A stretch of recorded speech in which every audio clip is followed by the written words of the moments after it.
Today in episode 71, you'll hear from a graphic designer that's turned rejection on its head.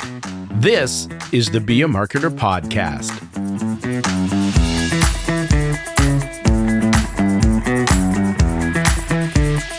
Be a Marketer. My name is Dave Charest, Director of Small Business Success at Constant Contact, and I help small business owners like you make sense of online marketing. And on this podcast, we'll explore what it really takes to market your business, even if marketing's not your thing. No jargon, no hype, just real stories to inspire you and practical advice you can act on. So remember, friend, you can be a marketer. And at Constant Contact, we're here to help. Well, hello, friend, and thanks for joining us for another episode of the Be a Marketer podcast. And hello, Kelsey Carter. Hello, Dave Charest. How are you? I'm doing fantastic. As always, great to be here with you today. Kelsey, can you tell us a little bit about our guest today? I sure can. So today we have Liz Mosley, a freelance graphic designer based in the United Kingdom. She specializes in branding for small businesses or micro businesses and is the host of the Building Your Brand podcast. So she's a fellow podcaster as well. Now, Liz runs various courses for people who aren't quite ready to invest in branding and might rather do it themselves to start. Yeah, I love this. And you know what's really cool about this discussion? I mean, we cover so many topics. It was such a great just conversation in general, but we talked about some of the ways that as a business owner herself, she discovered her target audience, why she actually believes it's better to wait before investing heavily in branding for your business. And one of the things I absolutely loved, and I want to start to implement this with some of the things that we do moving forward, but how to gamify rejection to win new opportunities. Really, really cool conversation that we had here. You know, she's had experience. She's worked for an agency. She's worked in-house in the design department. And for over 10 years now, she's been working for herself. So here's Liz sharing how she started her own thing.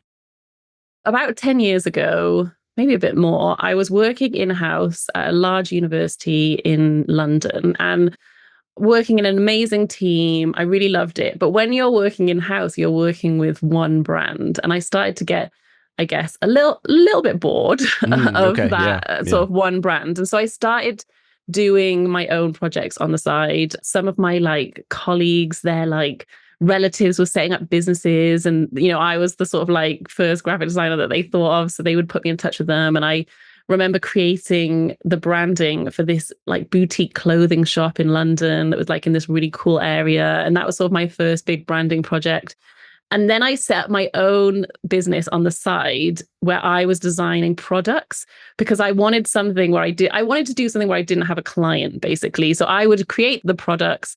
I would go to markets and stuff and sell them. And I guess because I still had my full-time job, it was very low risk. It was if they sold, great. If they didn't, it wasn't the end of the world. So it was very much like a side hobby business. Yeah. But through doing that is where I basically discovered my target audience, who I love to work with. Yeah. So all of these, I was chatting to all these other creatives and small business owners, and over here, I guess they'd be called sort of makers. Yeah, sure. Yeah. And realized that, when I did go sort of full time with my self-employed business, realized that those are the people that I really wanted to work with. So it kind of weaved around the place, but it all helped me gather information, try different things.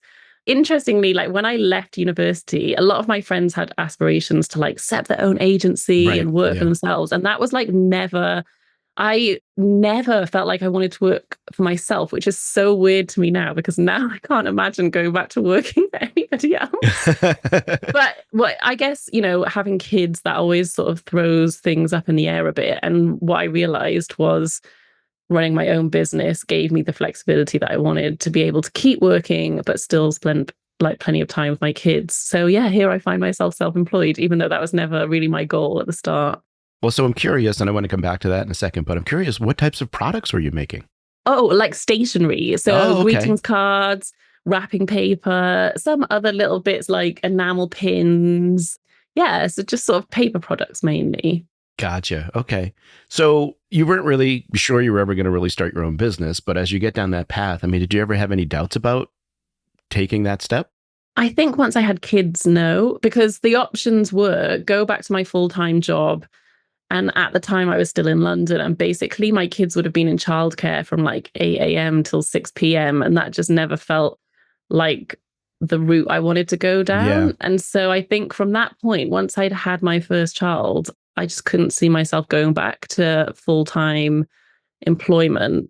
So from there, it just seemed like, yeah, this is what I'm going to do. And I think the thing that was quite nice and made it less scary was that I had already started building up my business on the side while I worked pre having kids. So I wasn't starting from zero. Like, admittedly, it took a while to build it up because then I had another kid and that like slows things down again. Those darn kids, right? Like, yeah, they really get in the way of like career progression. But yeah, so from that point, yeah, I couldn't see myself going back really. Yeah. So, you mentioned a few things. Obviously, you're doing the graphic design work for folks. You've got the courses. You're kind of doing these other types of things. Like, if you don't mind sharing, you don't have to get into like numbers or anything, but I'm thinking more like percentage wise, like where does, I guess, the revenue that you're driving for your business now, like how does that all break down between the different things that you're doing? Oh, that's such a good question. So I do a post on Instagram about this every year, and I'm due to do this year's because it actually changes quite a lot. Sure, yeah. But I would say like my client work is probably around 45%. So last time it was less than 50%. Then I would say probably the next biggest chunk is like working with brands on a whole variety of different things. So like content, teaching, like workshops, all that kind of thing. And then my other one would be the courses. So that's probably like the smaller slice of the pie. Got it. Is there a perfect mix for you? Like what would be your ideal scenario where you feel good about where it is now? I feel pretty good about where it is now. It probably it changes all the time, to be honest. I would like to build up sort of working with brands, I think. Okay. I've been really enjoying like creating content. I have like a long-term relationship with Adobe, for example. Gotcha, so like, yeah. creating content for them. Yeah. Cool. So you mentioned some of your, your courses and things like that. I know one of your most popular is the design your own branding. Mm-hmm. What do you think makes that so effective for the small business owners that go through the course? Well, I think not all designers would say this, or not all brand designers would say this, but I sometimes think, and having sort of started my own business as well, when I was doing the product-based business, I think often when we start a business as like a solopreneur or an individual, we go into it knowing that we want to run our own business, but not necessarily knowing exactly what that's going to look like. And I think quite a lot of time in the first couple of years, there's a lot of refining, working out exactly who our target audience is. Like maybe we think it's going to be this group of people, but then actually, something we create is really appealing to this other group of people. And I think often the advice given is that you need to like go in strong and you need to have all your branding looking slick and everything looking amazing. And, I do believe that branding is really powerful and can have a huge impact on how your business does. But I think you need to be so clear on who you are, who you're talking to, for the branding to be as effective as possible. So I actually think for some people, it's worth waiting a couple of years, letting the chips fall almost and seeing what is the business that you really want to build and then invest in the branding. But you still need to have some sort of branding in that interim period. And so that was why I created the course, because there were people who were like, oh, well, I'm not quite at the point of my business where I can spend thousands of pounds hiring a designer, but I want something that I still feel proud of.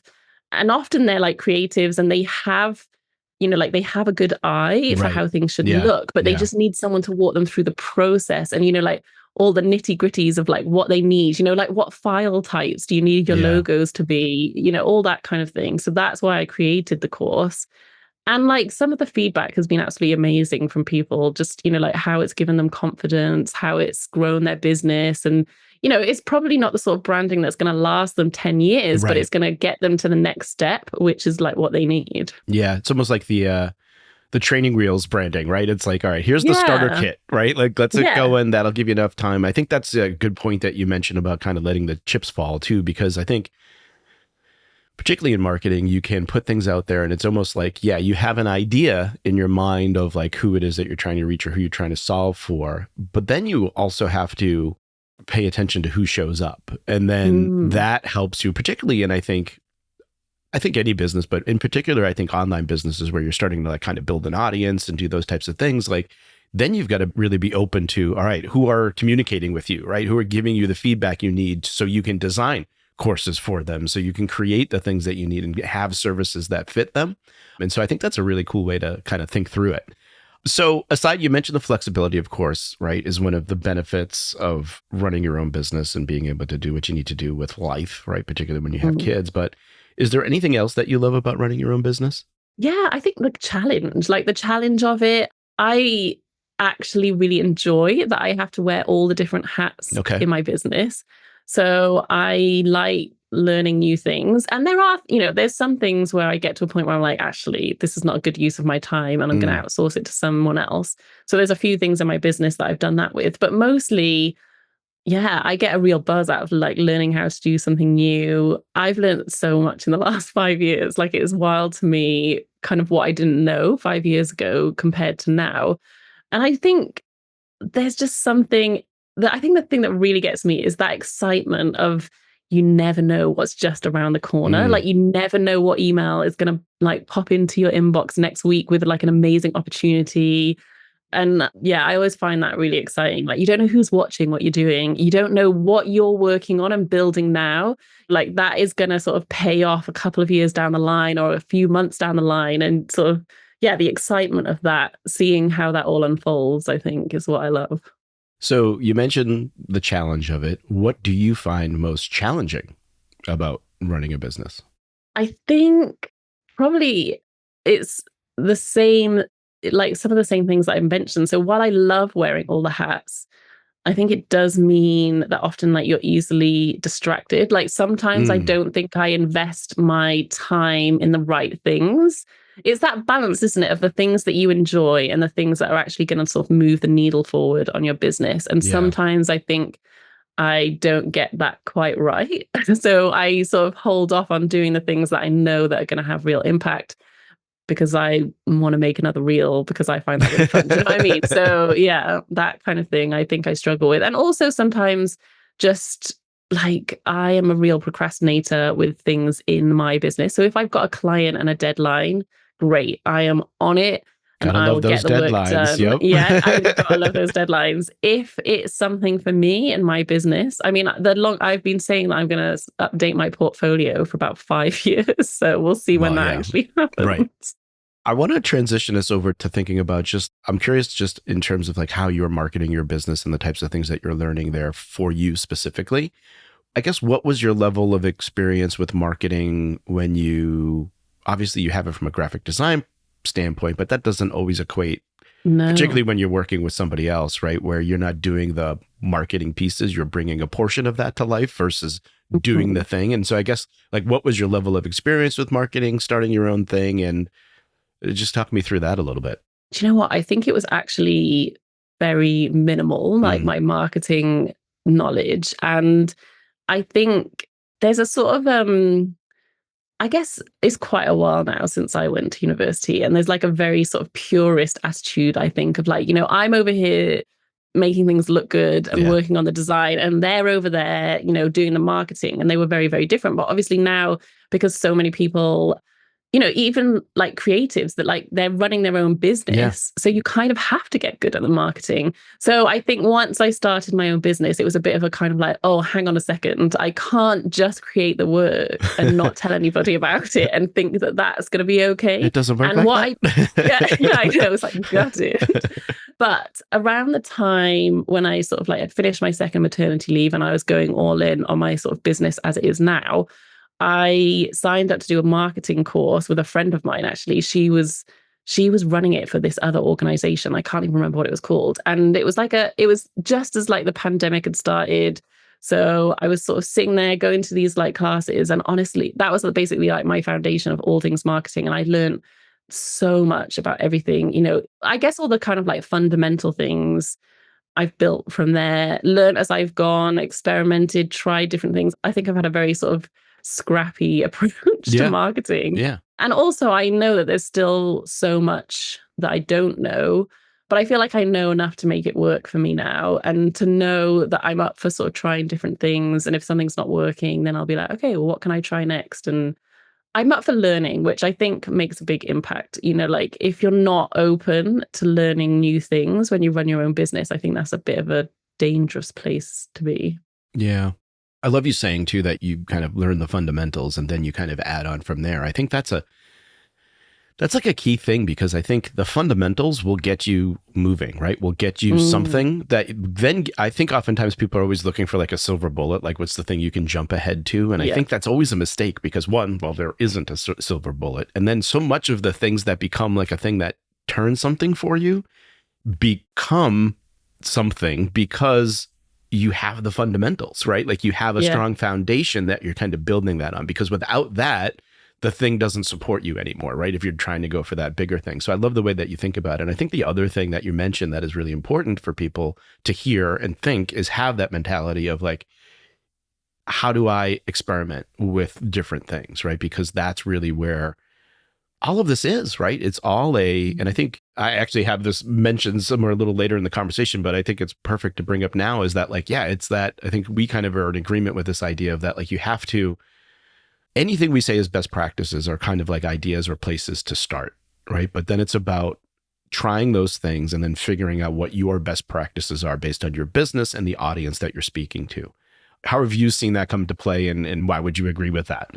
I think because if you think about how varied we are as people, our businesses are going to be really varied. And so I just do not believe that there is a one size fits all. So like, yes, there are fundamental things that you need to know. Yeah. There's a reason why you should invest in email marketing, because there's like data to back up the fact that it has a really good return on investment. And so it's worth spending your time on. But I think like everyone's working with so many different parameters. You need to find what is going to work best for you. And so that's why I think like experimenting, having that attitude of experimenting is so good, because you can sort of take the emotion out of it a bit, and it helps you sort of flip the story in your head from this is a failure to, okay, this is helpful. I've gathered some information from this, and now I'm going to move on and try this thing and see if that works. And that's just a much more fun place to be from, to go from, rather than, oh, I did this thing and it didn't work, so I must be terrible at what I do. Like, no, that's what everybody's doing. Like even I'm not a professional marketeer, but professional marketeers, everything changes so fast. That's what they're doing as well. They're like, okay, it's changed again. A new platform's arrived.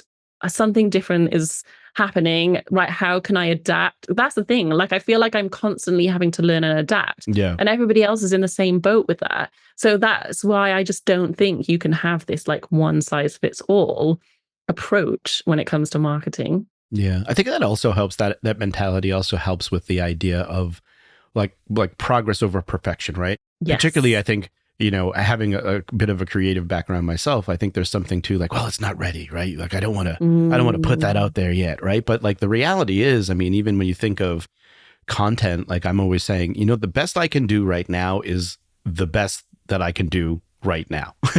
And as long as that's what it is, I can put that out. But then you can come back to it and you can add to it and you can iterate on it, right? And you can do those things. But if you waited, I mean, take this podcast, for example, like we've just released like episode 61, right? It's like, okay, if I waited until episode 61, we wouldn't have had the 60 episodes beforehand that have actually, provided value for us and, and built something to getting to that point, right? And it's like, it's often a trick to kind of get out of that. There's a couple of things, right? There's like that analysis paralysis that comes in, and then there's just like the feeling like, oh, I'm not ready. But the reality is like, you got to do it. And then you'll find out if you're ready or not. Because if you don't, you're never going to know, right? Yeah. And if you wait until you're ready, then I think I had that sort of realization early on. Like if I waited until I was ready, then I'd never do it because I'd never feel ready. And I think that's where the sort of experimenting comes back in and is really helpful, because actually if you think, right, I'm doing this as an experiment to gather data, it doesn't have to be perfect. Yeah. It just has to be like good enough to give you some information that you can learn from and move forward with, and then you can get better. And there's just something, I think, it's just the way things are now. I think people are a lot more used to what someone described it the other day as like building the plane as you fly. I think that's how yeah. it, yeah. Yeah. And I think people love that. People love following along with the journey, and they Yeah. love seeing you build the plane as you fly. And yeah, I think that's sort of a helpful way to think about it. Yeah. Like, share the process as you go. Well, there's like inherent drama in that too, right? Because it's like, Yeah. well, is this going to work or not? Is it right? gonna There's like, crash is it gonna, at the let's go end? see, right? Like, so are you, with your business, are you a goal setter? Are you like this type of person that sits down each year and says, okay, this is what I want to accomplish this year? Like, how do you kind of figure that into your operational plan, if you will? I am a goal setter, and I do tend to sit down each year and set some goals, but I actually hold them quite lightly, and I'm very fine with them changing as the year goes on. So I don't sort of get completely stuck on them. And I think the reason for that is, in the past, for me, opportunities have come up that I would never have dreamed of or put on any sort of vision board or any sort of goal Right. board. And so when those opportunities presented themselves to me, I was like, yeah, You got this to is what take I want to that. do. Yeah. And I'm okay to sort of veer course slightly from my original goals. I think the key for me is being really clear on like what my values are as a business. And that really helps me then know if an opportunity aligns with what I'm trying to do in general. So it might not be the specific goal that I came up with, but it sort of still fits in with the kind of general ethos and goal Yeah. of what I want to achieve with my business. Yeah. So I do set goals, but often they end up looking, at the end of the year, what I've accomplished looks quite different from what I thought I would at the beginning. Is there a particular frequency with which you kind of check in with those? Like, do you set those types of parameters for yourself as well, or you just kind of go with it? Not sort of super strictly. I find that I tend to, like, with the rhythms of life, basically. So over the Yeah. summer, I tend to sort of scale back a little bit on how much client work I take on. I take some holidays, and those I find are really good times for me to just sort of have a think about how things are going. And I usually have it, all written down somewhere. So I'll go back and have a little look and see, if maybe those goals aren't even the right ones for me anymore, Yeah. and I'll sort of course correct mid-year. But I don't have any sort of really formal process with this Gotcha. kind of thing. Gotcha. Tell me a little bit about your podcast and where does that come into play with how you're marketing the business? It's funny because, like, I think I don't really think of it as marketing my business, but obviously it totally is. Yeah, But I think for me, it's almost like a creative side project. It's the thing that is not client work, but gets me really excited and I learn loads. I mean, it's had so many benefits for my business, Sure. for sure. And I don't know whether you found this podcast, but my experience has been that a podcast is like a slow burn. Like, it takes a lot of time to build up, to get traction, to like get that audience sort of committed and invested. And so I kind of had to keep going for a long time before I really saw, I guess, real results in my business for like how it was impacting it. That was fine because ultimately I loved it. I love podcasting. And so that makes it really easy to do it consistently and regularly because I enjoy it so much. But yeah, I think, like, if I was the sort of business owner who was like really keeping track of, like how much money I'd invested, like, doing it compared to what the perceived return on investment was, I probably would have given up, like a long time ago. But I'm really glad that I kept going because I would say about a year in, I started to really see results from doing it. So, okay, I love that you gave that timeline because I think this is the thing with, it's interesting, right? Because it's marketing, it's content marketing. I came up in content marketing, right? And that's kind of how I look at things. And I think that's the thing that people don't often understand is that it's not advertising. It is a slow burn. It is something that you have to give a bit of time to grow and breathe. And there's a craft to content. There's a craft to doing a podcast, right? There's a craft to those things that you're learning in the doing, you're learning. And then you have to have time for it to kind of build up. And it's almost the snowball effect, right? I think that's where things start to come in. It's like episode 1, great. But then you've got 10 episodes behind you. You're starting to build up speed, right? Now I think you're up into the hundreds of episodes, aren't you, at this point? Or yeah, I think I'm on 129 is coming out tomorrow. Yeah, awesome. Amazing. Yeah. Yeah. I think I would agree. Yeah, exactly what you just said.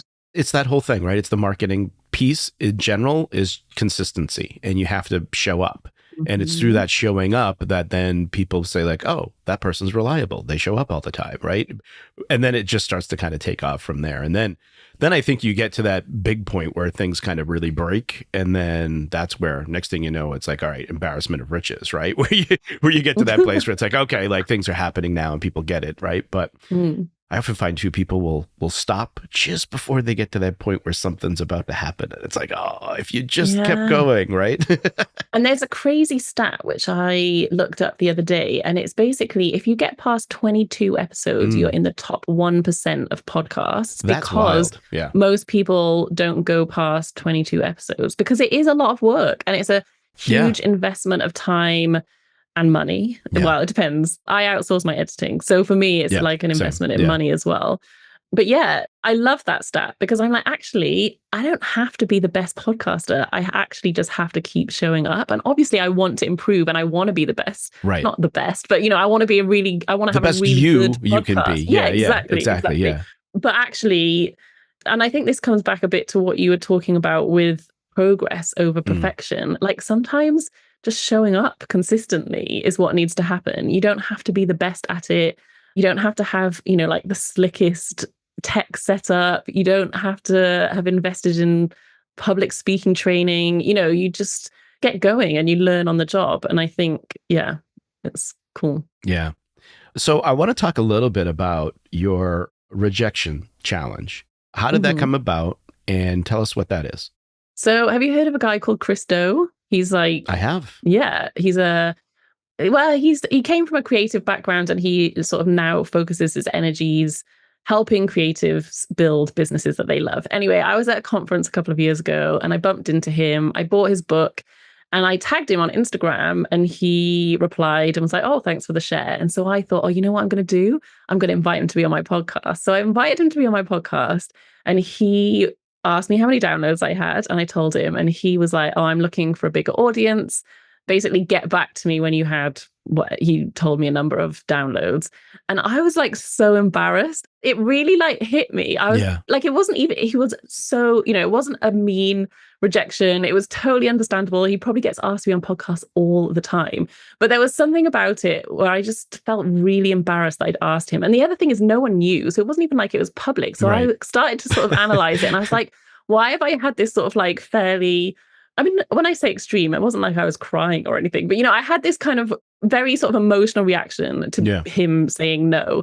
And I sort of a few months later was thinking about that. And I remember the thought going through my head, oh, this doesn't feel good. I'm not going to ask anyone of his sort of fame or caliber again to be on the to be on the podcast.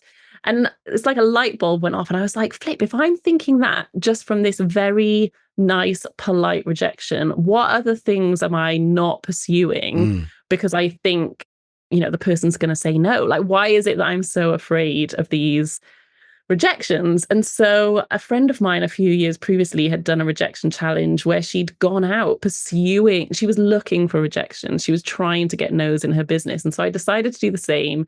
And I set myself a challenge to get 100 rejections in my business in 6 months.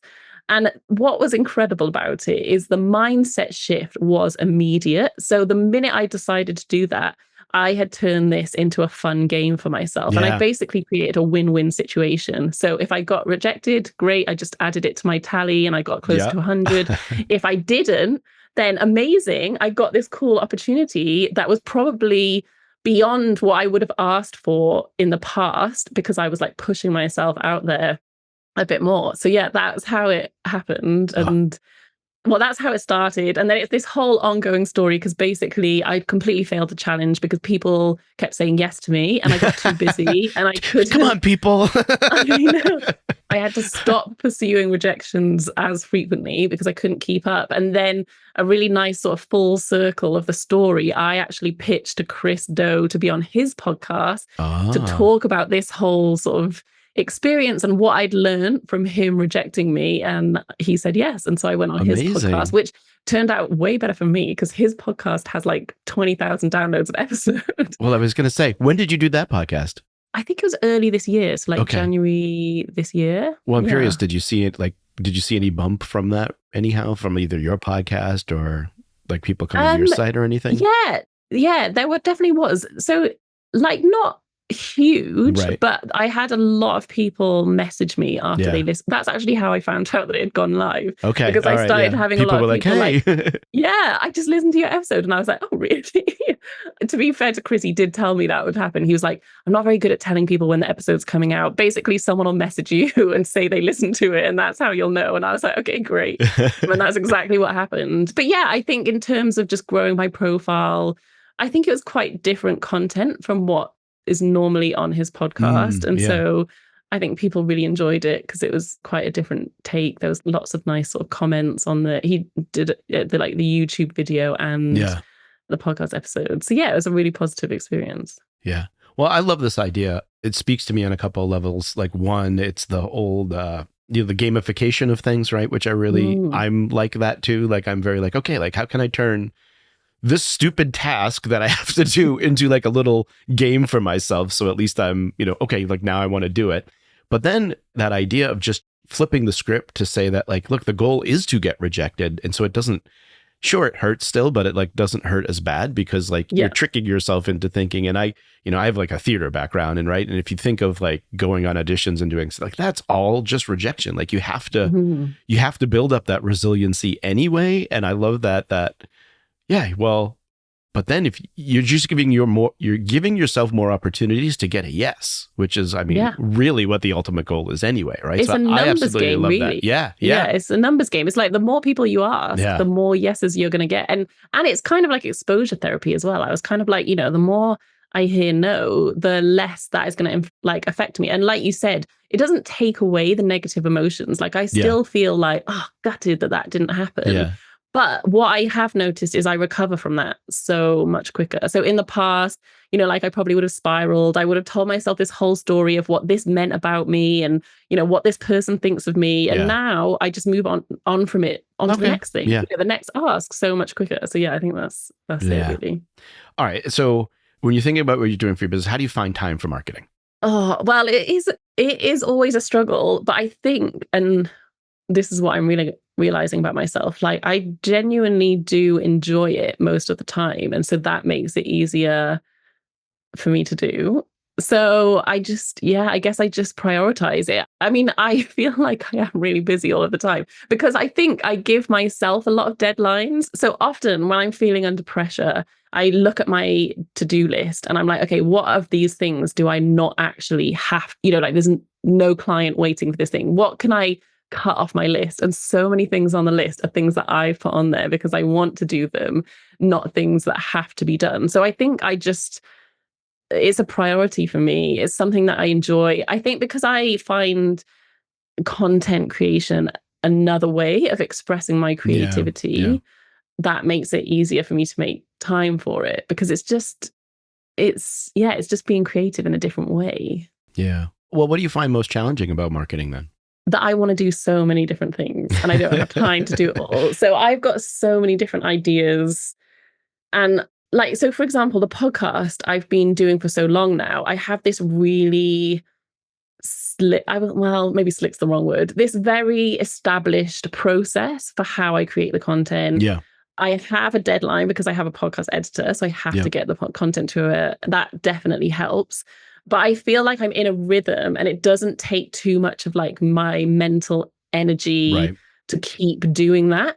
But I feel like other areas of my marketing, I don't have that sort of solid process. And so I have the desire to do all of these things. Like I would love to start making regular YouTube content, but I just haven't got to a point where I have a process that allows me to like maintain that consistency in the same way that I have with the podcast. So yeah, I think that is the key thing. Like I want to be consistent and visible on all the platforms, and it's just not feasible for me in my sort of one-person business. Well, I think that's a big thing. Like, one of the things we're always telling people is like, you don't have to be everywhere. And in fact, you should probably pick a place and stay there in that lane for a while until you figure out how to get that to work for you. And then maybe you can add something else. Do you have a primary social channel that you use?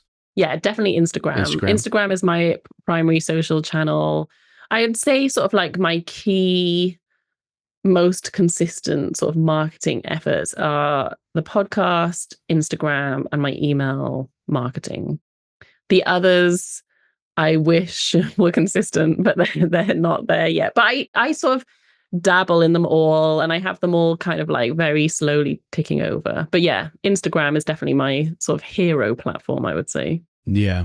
No, I like that. I mean, I think all of these things kind of feed into each other, right? They allow you to reach people. I love that you bring those people closer to you, right? In terms of like, I think the big mistake so many businesses that we see or talk to are making are really relying on social to do all the work for us. And it's like, you really do need to own that customer relationship. And then with the podcast and those types of things, it actually really helps you build more affinity with people that are kind of in your circle and do all that stuff. So that's a good kind of triumvirate of things. I want you to tell us a little bit about the scheduling trick you have for social media, because I think, or probably anything, right? But like, because I think this is a great idea. And I was like, oh, I'm stealing that. I know. And do you know what? It is such perfect timing because it actually worked so perfectly for me today. So basically, the trick is when I create content and I schedule it, I also then put it in as a draft in 6 months' time in the scheduler. So one of the things that I am guilty of doing is like not reusing my content enough and not sort of, really squeezing the juice out of it. So I'll create. So the one today was like 8 lessons that I've learned in running my business. And so I posted it 6 months ago. And then today I went into my scheduler and it was just sitting there ready for me to like write a new caption. And I actually scheduled it for this evening. I was like, thank you, past Liz, for doing this, because this week I was like having a bit of a crazy week and I hadn't, like made much content and stuff. And so, I'm just going to keep doing that. So every time I schedule a post, I draft it for 6 months' time. And then in 6 months' time, I get to my scheduler and it's just sitting there waiting for me. And I can, either I slightly tweak the graphics and like change the colors so it doesn't look exactly the same, or I just refresh the caption. People aren't going to remember. And it's like, it was a really good post. And I was like, and even if they do remember, I feel like it's the sort of lessons that they'll be happy to read again. So I was very pleased with myself when I came up with that. It's one of those things too, where we think, okay, we always got to do something new. And it's like, but also a small percentage of people actually saw that thing that you posted, right? Exactly. And so you're giving it more life that way. Okay. I want to kick us into branding. I love that tip. I'm stealing it. But how do you define branding and why is it important for small businesses? Oh, how do I define it? That's a good question. I mean, branding, I think there's so many terms around branding that are really confusing, because branding is actually just how you distinguish your business from someone else's. And it encompasses so many different things. So the visual identity, which is the thing that I focus on, is like one aspect of branding and is what a lot of people think of when they think of branding. But there's also things like the messaging, your pricing, customer service, any aspect of your business where someone interacts with it, like that is part of your brand and part of your branding.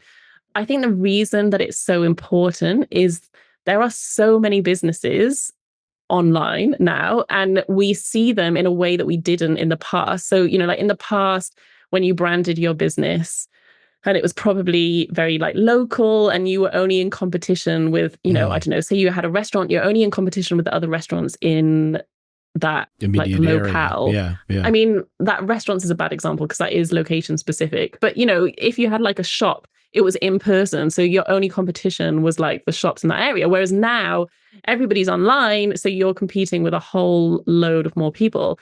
And so you have to work harder to make your brand stand out from the others. The way that the thing that really helps me understand it is the word branding comes from this like old Norse, I think it is, word for like branding cattle, basically. Okay, so farmers would brand their cattle so you could distinguish like which cow, that's mine. Which farmer the cow belonged to. And that's effectively what we're doing, is like, which business does this belong to? Oh, it looks like that. It belongs to that business. But then it gets sort of more complex where it's like, well, how am I going to convince people to buy from my business rather than that business over there? And that's when you need to be like building up the trust, the loyalty, the recognition, so that people sort of look at my brand and immediately know, oh, okay, that's Liz. I'm interested in her content. I'm going to stop my scroll and I'm going to, listen to what she has to say. So it's how you distinguish yourself from another business, basically. Well, then let's say, I'm a small business owner. I'm just getting started. Like, what are the things I need to start to think about when it comes to my brand? What do I need to do? So my favorite place to start is to think how you want people to feel when they interact with your brand.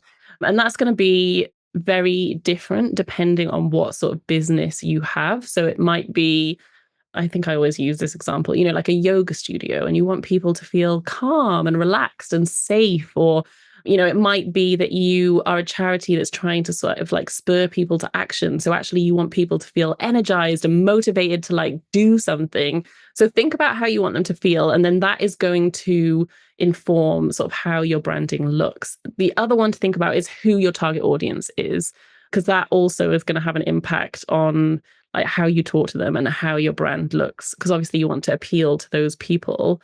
And then I think the other thing that's helpful to do at the start is to see what other people in your industry are doing. And there's like a few different tactics. It might be that you want to visually take some of the cues from that industry. So there's often sort of there's often like cues in each industry that sort of tells you what that business is about. Or it might be that you look at what everybody else is doing and you think, I'm going to be a disruptor brand and I'm going to go the complete other way. Yeah. And I'm going to make sure that I stand out. And, that can be risky, but if it works, it can be extremely effective, because like you're not even in competition with the others anymore because you're so different.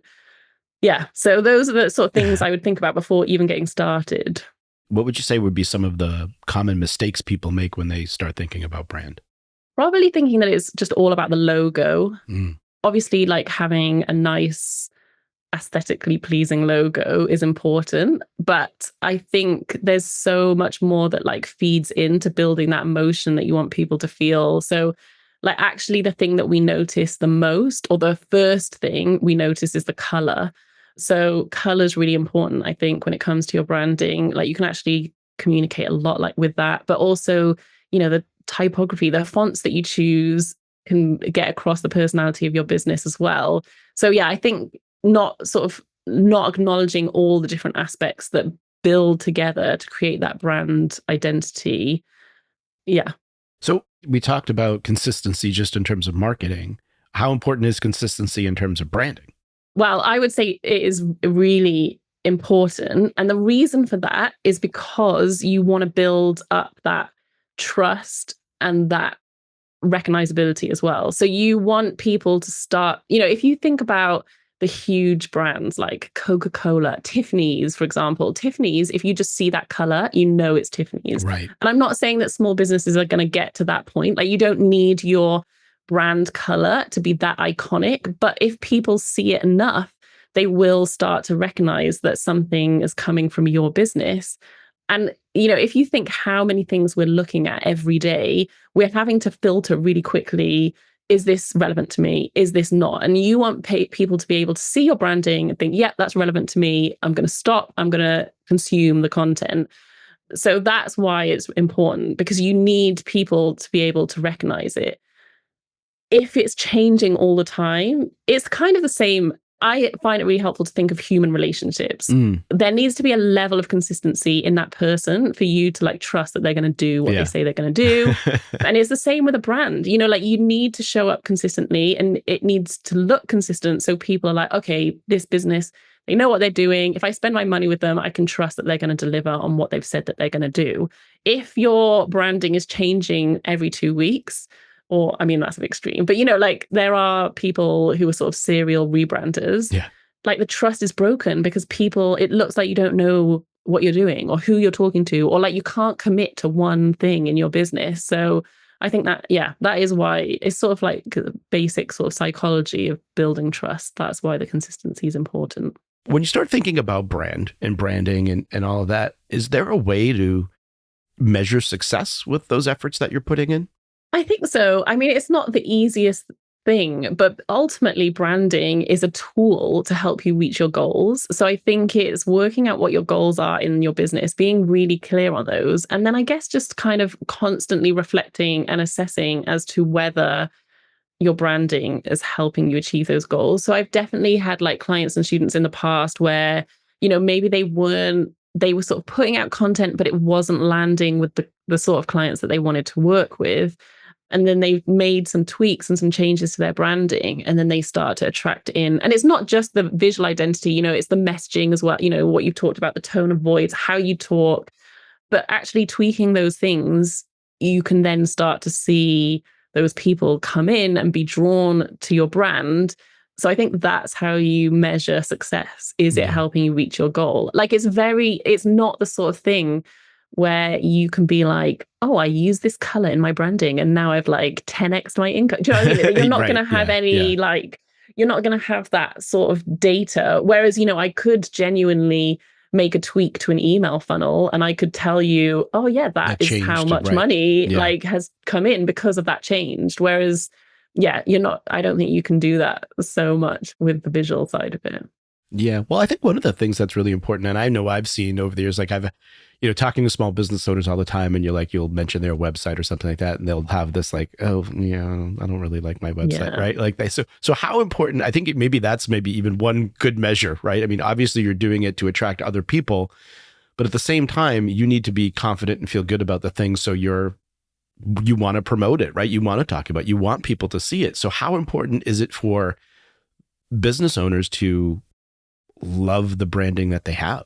Yeah, I mean, that is huge. And I don't think they have to love it, but they have to feel confident about it. Like they have to be. And I think the website is a perfect example because I think most people will relate to this. I've definitely experienced this where you haven't updated your website. Yeah. It looks out of date. It doesn't feel like you. It doesn't quite match how you're showing up on social media. And then you stop sending people to it, even though it's like the best real estate for your business, because you're a bit like, oh, yeah, don't look at my website. It's looking a bit rubbish. But once you change that and you have branding that you love, like you are going to make more money because you are going to be so much bolder and louder about promoting what you sell. Like you're not going to be embarrassed to send someone to that sales page or, to that blog post because you feel really proud about how it looks. And I think, that is such a good point because yes, it's about the people that we're trying to talk to, but it's also about how we feel about our business as well. And I think that is the power, one of the big sort of powers that branding can have. And I've definitely seen that transformation in like so many clients, where they go from being a bit sort of like embarrassed of like, oh, well, yeah, I don't really like it, my logo or my branding doesn't really reflect, my business, all of this kind of stuff. And then the minute it's changed, it's suddenly like you can see them just show up with a different energy. And and then it supports them then in reaching their goals because they know that they've got like this sort of solid foundation that they can build on. Well, friend, let's recap some items from that discussion. Number 1, learn the fundamentals, then add from there. Liz talks about how she learned the basics of marketing and then could build from there by trying new things. I'm a big supporter of this approach. Once you've got those fundamentals in place, it really affords you the ability to experiment more because, well, you've got something working for you. So please embrace those fundamentals. Then ask, what can I try next? Number 2, keep showing up. Liz mentions this in relation to her podcast. She says, I don't have to be the best podcaster. I actually just have to keep showing up. Now, I love everything about those 2 sentences. Obviously, Liz wants to improve, but it's only through showing up consistently that you get the immediate benefit and learn how to do better. This idea sums up marketing on, well, so many levels, right? You don't have to be the best marketer, but if you keep showing up, you're going to reap more rewards than those that don't. And number 3, ask yourself 2 questions in relation to brand. Who are you trying to reach? And how do you want people to feel when they interact with your brand? Now, the answer to these questions inform so much of not only how your branding looks, but how you engage with your customers. Bringing these brand elements to life allows you to make your business stand out and convince people to buy from you. Now, here's your action item for today. Check out the social posts and monitoring tools within your Constant Contact account. You can take advantage of Liz's tip of saving drafts of your content for future use. More details in the show notes. I hope you enjoyed this episode of the Be a Marketer podcast. Please take a moment to leave us a review.